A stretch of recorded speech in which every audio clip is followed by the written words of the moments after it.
Are you just grapefruit in a trench coat, Reiji? You can tell me the truth.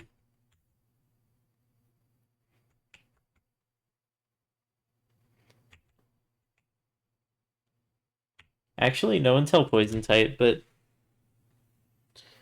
poison type reminds me a lot of grapefruit.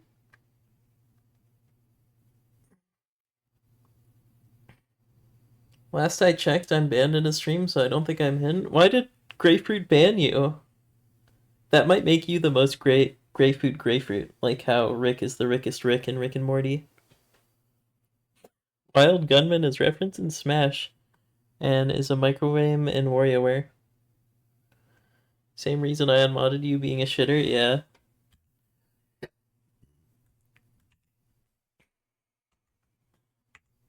What the fuck is this?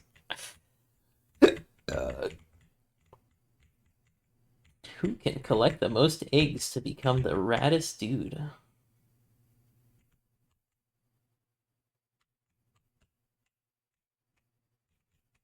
Oh, this is cool.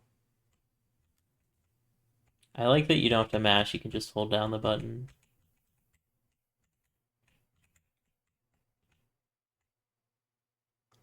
You don't know if he archived the stream, but it was during Shivering Sprint in Shovel Knight Plague of Shadows.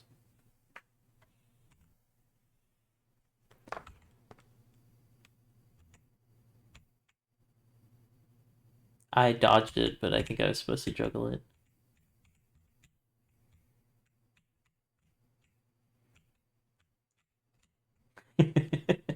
Got to 4. Talipo. Oh.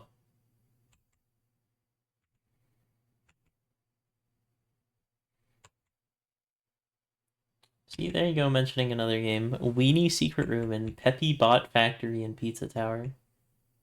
None of those words are in the Bible. How come the one time I'm over there, the wall spawns there? What the heck?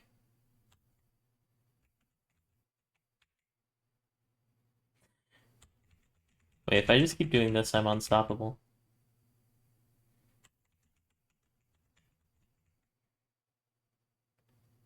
Yeah, that game is actually bad, so I'm okay with not being good at it.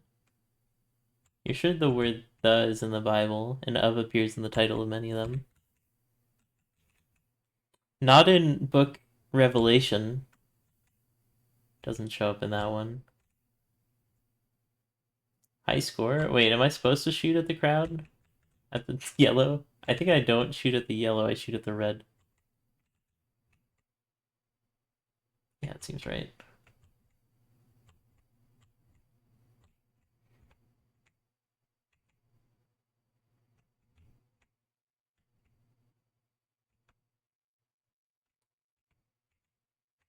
These birds are a real shitload of fuck, if you know what I'm saying.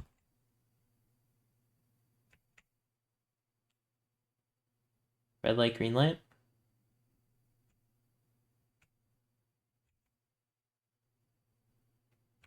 I ain't been getting hot. Well, maybe a little, baby. I don't wanna lie. I know when you text me, girl, I don't always reply. You actually have a lot of time between the blinks. You can probably get even further. I notice you think that you know shit. Weeds. Oh, it's Snake. That's nifty. I am a certified Snake fan, so.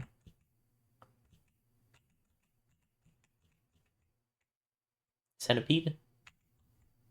Boss 3. Oh! How did I just get this? I think these are all smaller versions of the actual game. Boss 3, Campanelle 3. Yeah. And this...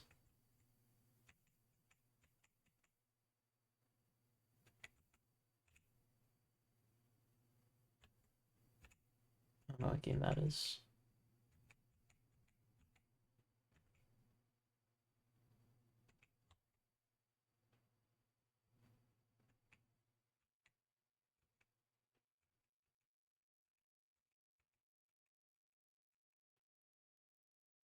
Huh.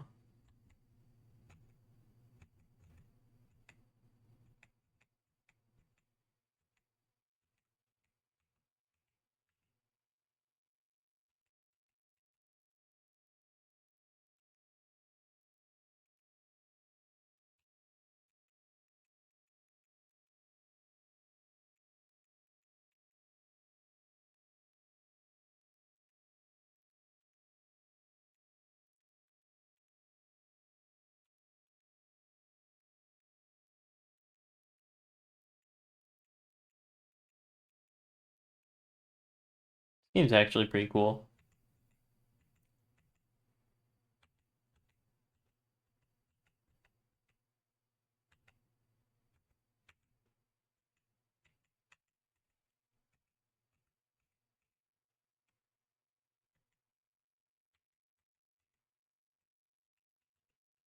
Oh, I didn't actually have to change it.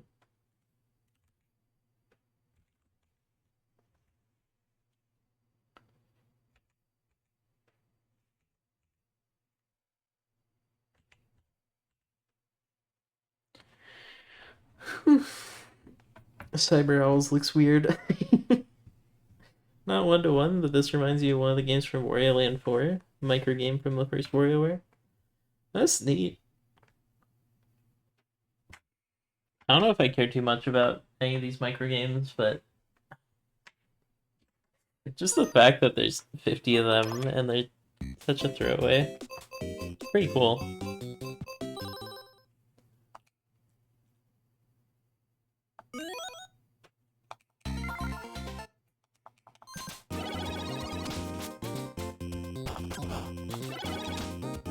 I have to say one thing about reading a big, long Google Doc is it's really white. So I kind of want to go back to playing games with color in them.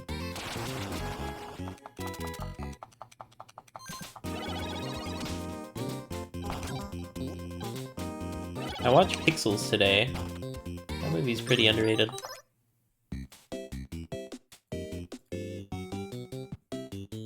It was very fun.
Oh, I should have not done that probably.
Oh, that didn't give me the G.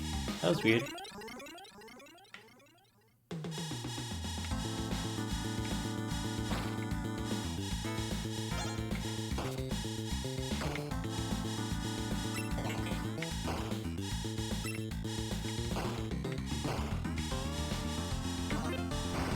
Oh, that hit me, bruh.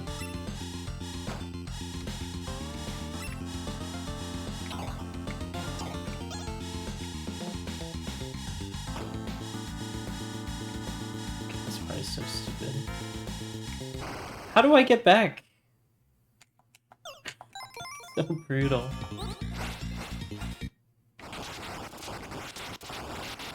Stage 3 is just so bullshit, and I instantly lost my G.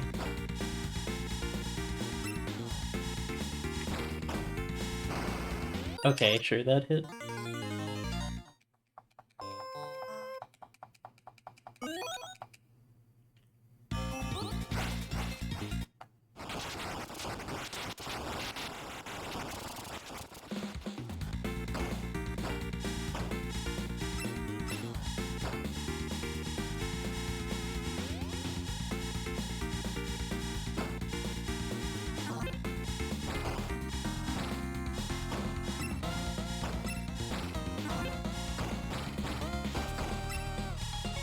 That... I cannot believe that went through both of my drones. That's crazy.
Holy shit, Campanella's here. Where'd Campanella come from?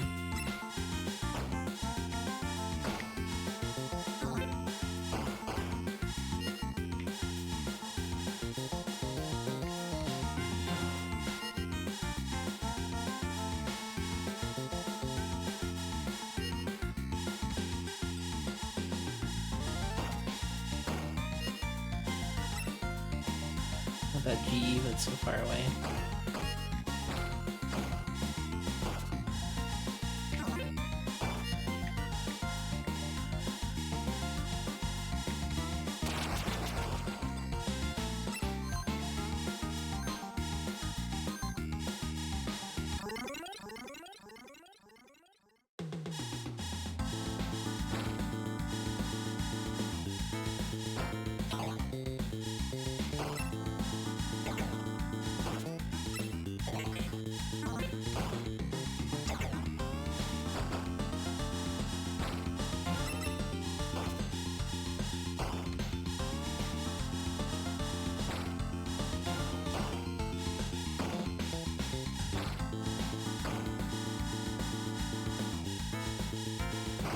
Damn it. Oh, I lose whatever's in my inventory when I die. That's bad.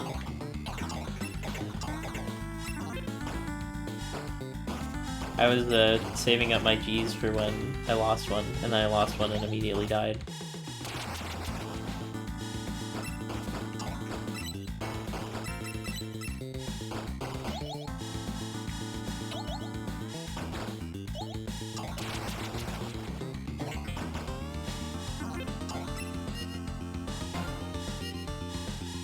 Oh, that went through it. GEG just depletes your multiplier? Wait, really? I was not looking at that shit. I was just trying to dodge, but it wasn't enough. I love having, like, one life. It's so good.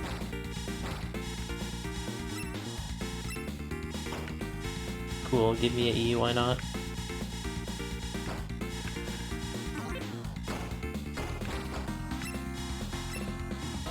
And it's not like score matters too much. Hopefully it doesn't matter for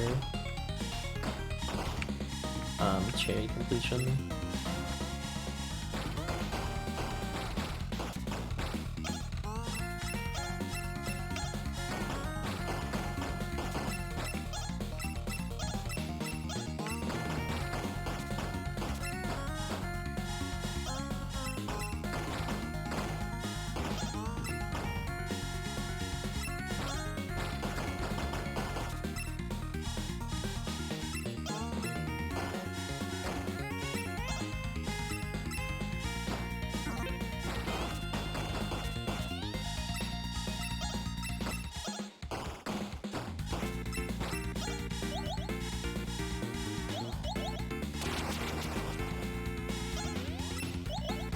Oh, that was the worst dodging of all time.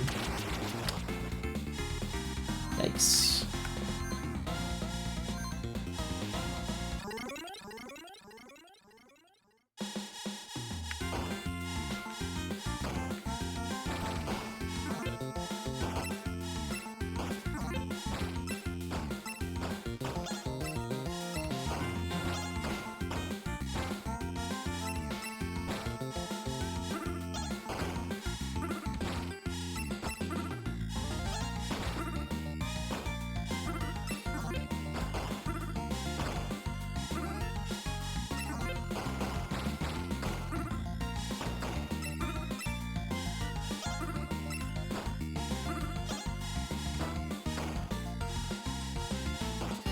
Oh, come on. That was like perfectly threading the needle through my guys. Did I just die to a G, or was there a bullet behind it? I feel like I just died because I picked up a G. There must have been a bullet behind it, though. Of course the first guy has a E in it, and then I die.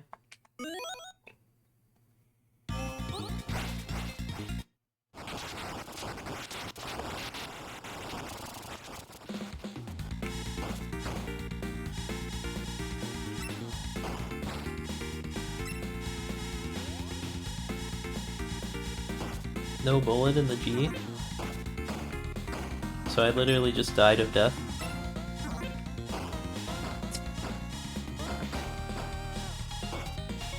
I got sniped across map.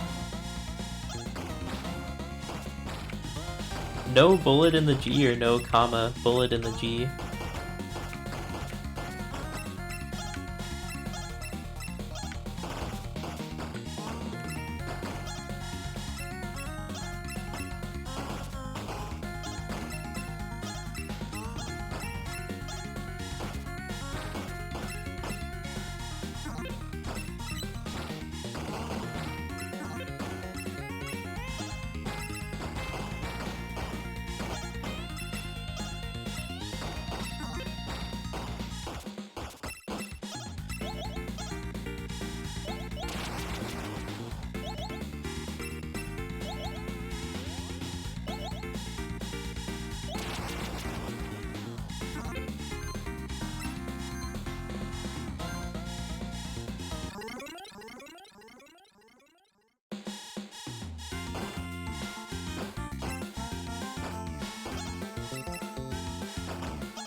Okay, now comes the hard part. Why is my score in red?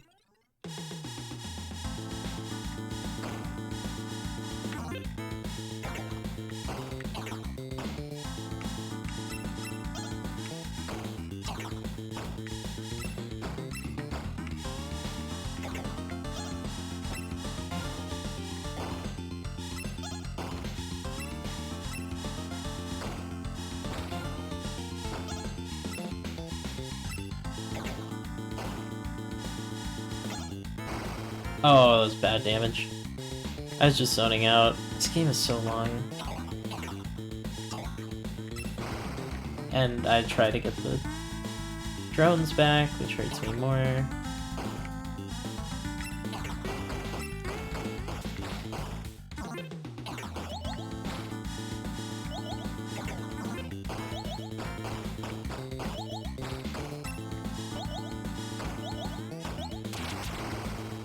I didn't even see what was hitting me. There's too much shit on screen on this part. It's so hard to read. I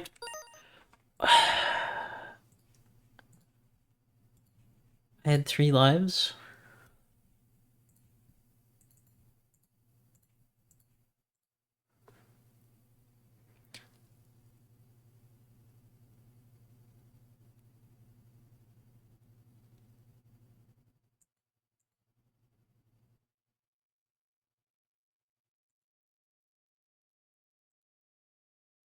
What even hit me there? I hit the right one from the bottom volley at the same time as I killed that guy. And then I had no drones here. Somehow I still end up killing him. And then here I think I'm alright. I have my drones back. I still don't see what hit me.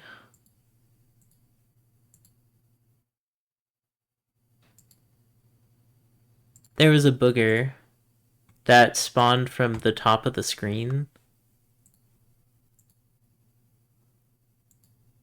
And it was still tracking me. Okay.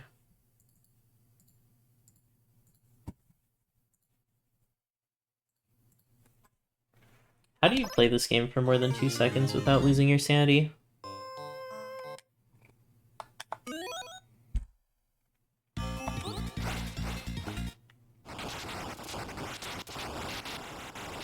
That stage is just so shit.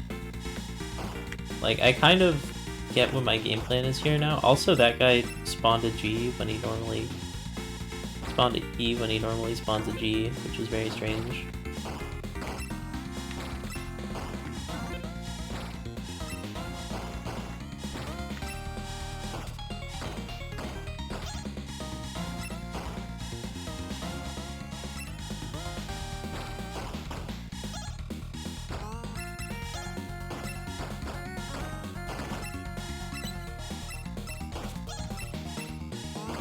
Did my score reset? Yeah, it did reset. You're right. It does reset if you get the wrong thing.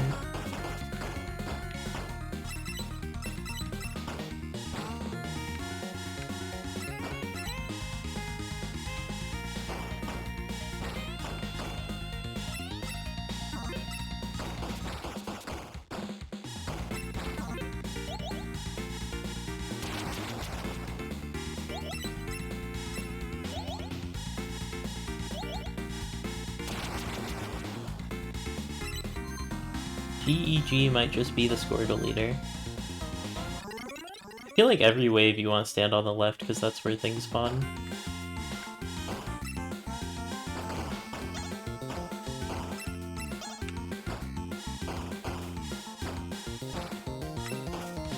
I really wish my guys couldn't die. That would help me out a lot.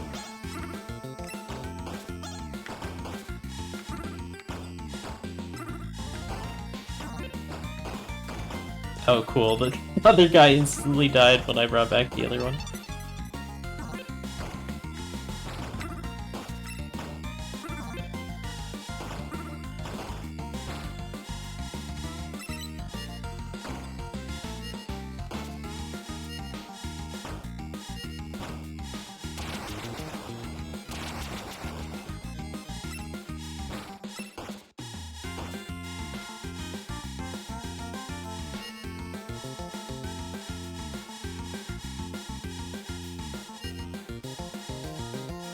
Oh, my guy on the other side died, so I can't use him as a shield anymore.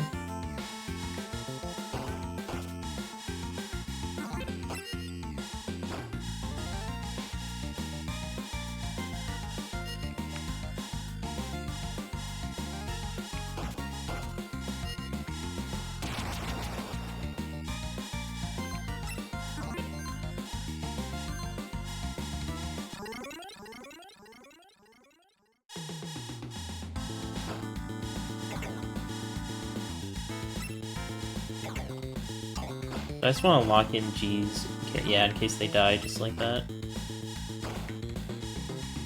And that way I have ones ready.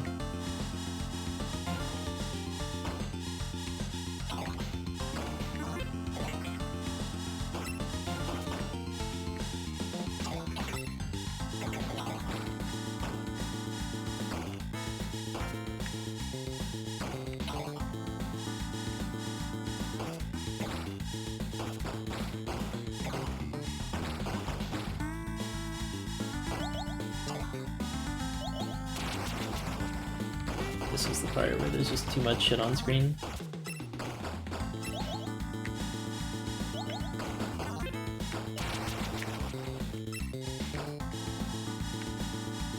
Cool, that rock just took like all of the shots.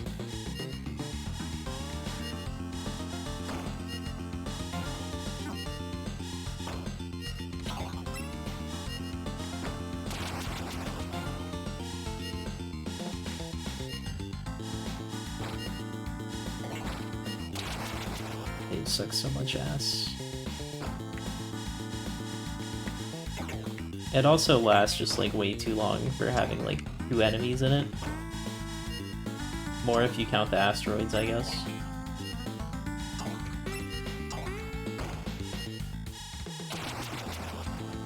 I want that G, but I don't want to die for it.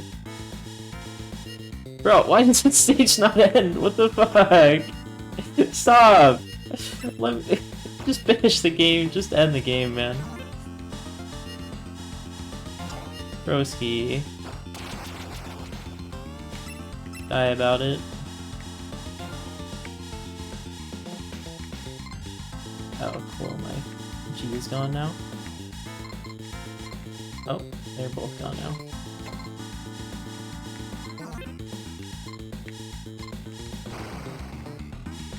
Well, I guess I died about it. I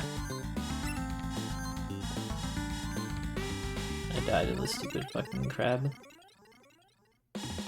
Bro, just say I'd rather be playing Zero Ranger. Wow.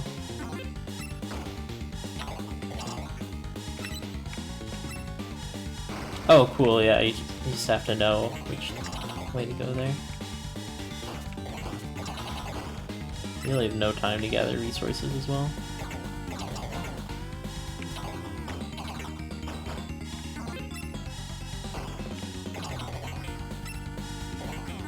Okay, that one wasn't bad.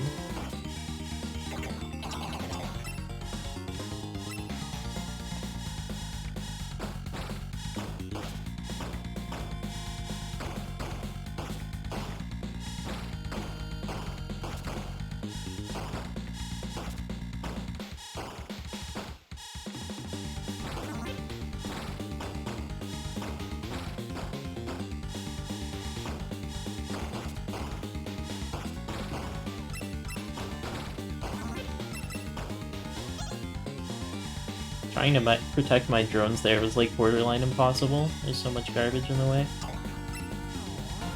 Oh, fun! Yeah, you just have to know. You go the opposite way there. Hittable! I love that that has 20 billion HP. Oh, that's so terrific. Yeah, I wish it had more health. You should have to shoot at it for 30 hours before it can die. That's great. Especially because if I had my drones, they would have been shooting, and I probably would have lived. This game is just literally play perfect, and there's 10 billion bullshit orbs on the screen at any given second. It's so bad. Look at Seaside Drive, look at Caramel Caramel. did it so much better! In the same collection, they did it better twice!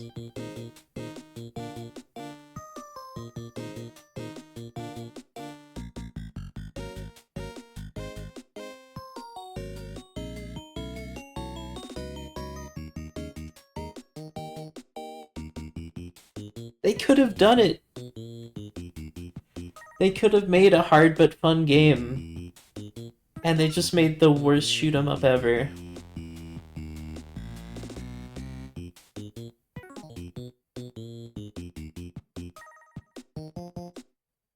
I mean, if you think there's enemy spam in Choco's Challenge 2, which there is, admittedly, I mean, at least it's something I made, it's not something a professional made. Star Wasper is so unbelievably ass.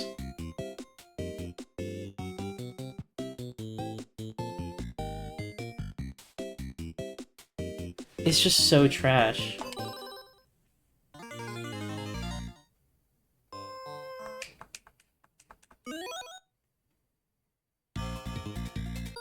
And there's no saving, so you can't even practice the hard shit at the end. You need to do the whole fucking thing. Like, Rakshasa, it was hard. It had a lot of enemies, it had a lot of landing lag. But it was fun, you know? They forgot to make this one fun. This one is just Stub Your Toe Simulator whatever the fuck, 1988.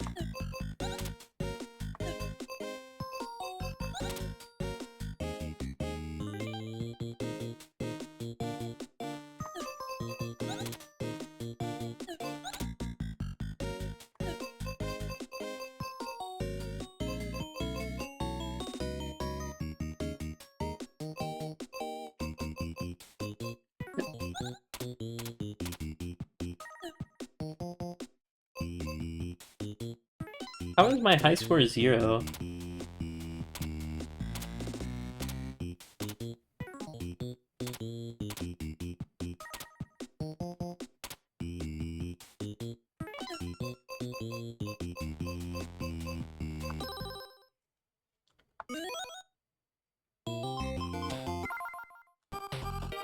Check your Aviana's cherry time? Maybe later. Remind me. Uh-oh, is this a no money run?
I forgot I had Cute Dog and I bought Hippies, that was kind of a misplay.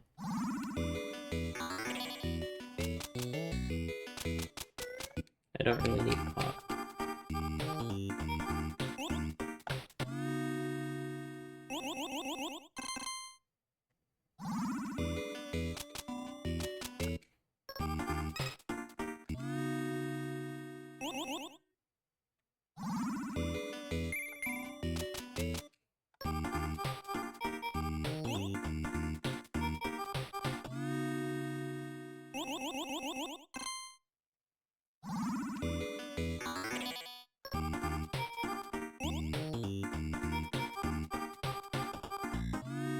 Reader is worth at a minimum 2 pop, so it's pretty good. I could get another one.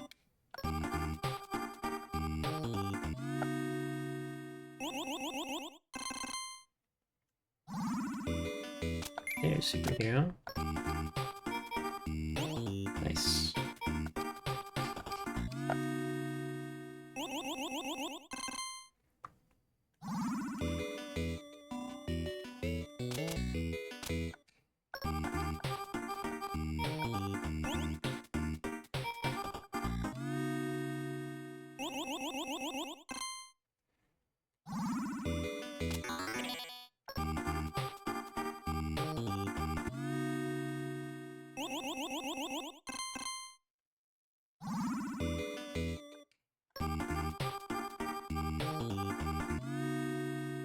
Might want a stylus here.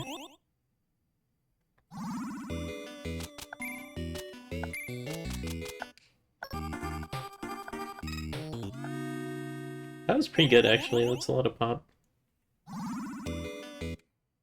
Probably gonna have to spring for Mermaid, though. For the last two.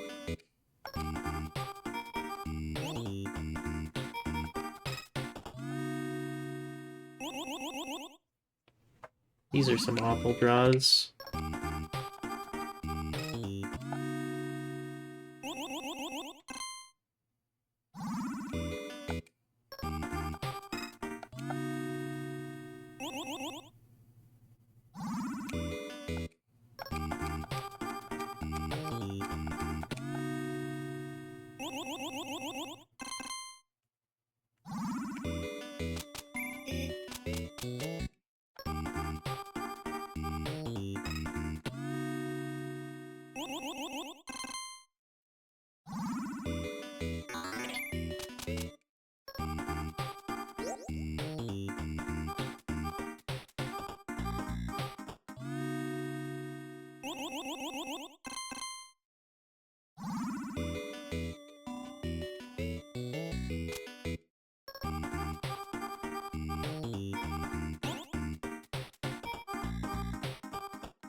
It was possible, but it's really hard with no money to win.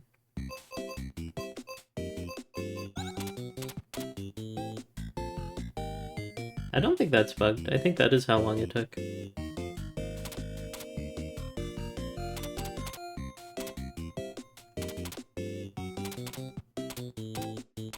I've seen some people with bug times.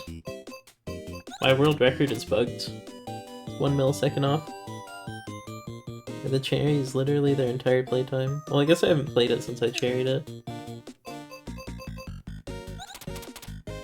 I think golf is right.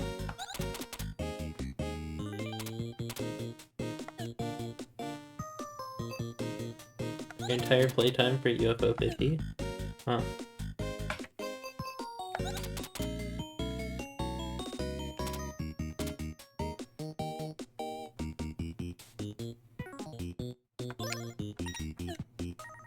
Bum bum bum bum.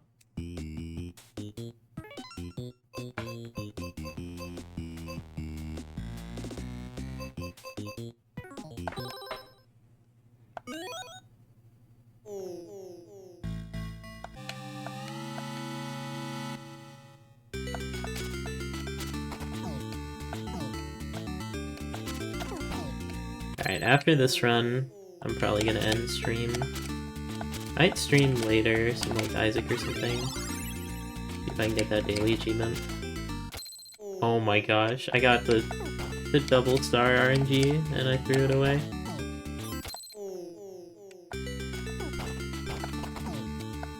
Chimera finished his all carries run and Avianos had 33 hours.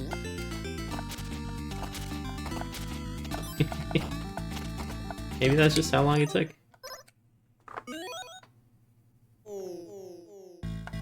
I forgot it's like way faster to just die than to actually hit reset.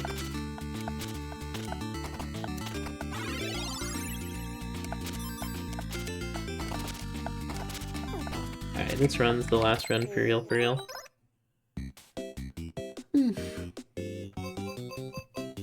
Next time, I'm cherrying Star Wasper.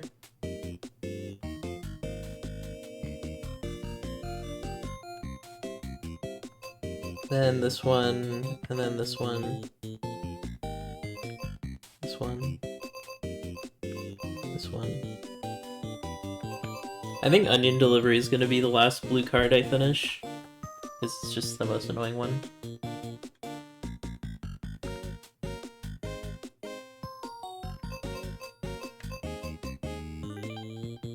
My goal is to turn all my blues gold and then all my golds red.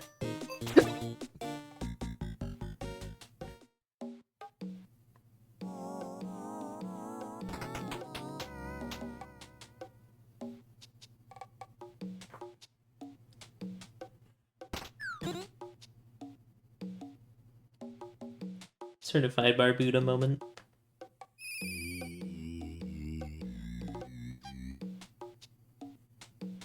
This is considered a game. I guess it is in the sense that you unlock like different gifts and then you get to see how they change it.